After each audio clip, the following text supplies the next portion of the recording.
Hello, Bacha. Let's see this question. The hydrogen molecule is not very reactive under normal condition because.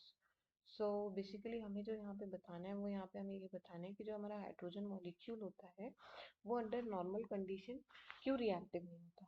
तो यहाँ पे जो की concept हमारा यहाँ पे क्या है कि हमें बॉन्ड डिसोसिएशन एनर्जी के बारे में पता होना चाहिए। बॉन्ड डिसोसिएशन एनर्जी क्या होती है वो, और बेसिकली हाइड्रोजन मॉलिक्यूल क्यों लेस रिएक्टिव होता है, ये इसका जो आंसर है वो हमारा यहीं से आता है। तो एक्चुअली होता क्या है, अगर आप ध्यान से देखें तो हाइड्रोजन मॉलिक्यूल में क्या होता है, हाइड्रोजन और हाइड्रोजन ये दोनों कंबाइन होकर H2 मॉलिक्यूल का फॉर्मेशन करते हैं। मतलब हाइड्रोजन का एक एटम, ये हाइड्रोजन का दूसरा एटम, ये दोनों कंबाइन किए और H2 मॉलिक्यूल का क्या किए, फॉर्मेशन किए। तो ये जब H2 मॉलिक्यूल का फॉर्मेशन करते हैं तो एक्चुअली होता क्या है, आपको पता है एक बॉन्ड मतलब दो इलेक्ट्रॉन।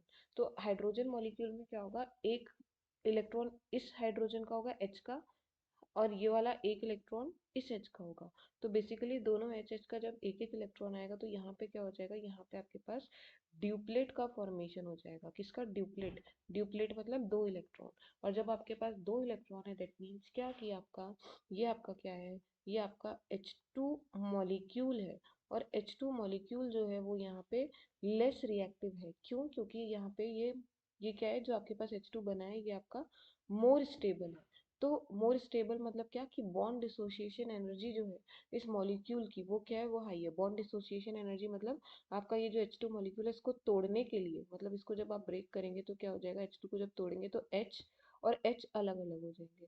तो इसको तोड़ने के लिए क्या लगती है, इसको तोड़ने के लिए ज़्यादा एनर्जी लगती है। बॉन्ड डिसोसिएशन एनर्जी मतलब कि इस बॉन्ड को तोड़ने के लिए कितनी एनर्जी लग रही है, तो ज़्यादा लगती है। क्यों ज़्यादा लगती है? क्योंकि ये आपका स्टेबल है। यहाँ पे आपने देखा कि ये जो है इसका ड्यूप्लेट कंप्लीट है, मतलब दो इलेक्ट्रॉन, और ये क्या है, ये आपका स्टेबल है।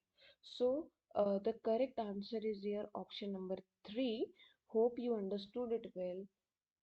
Best of luck.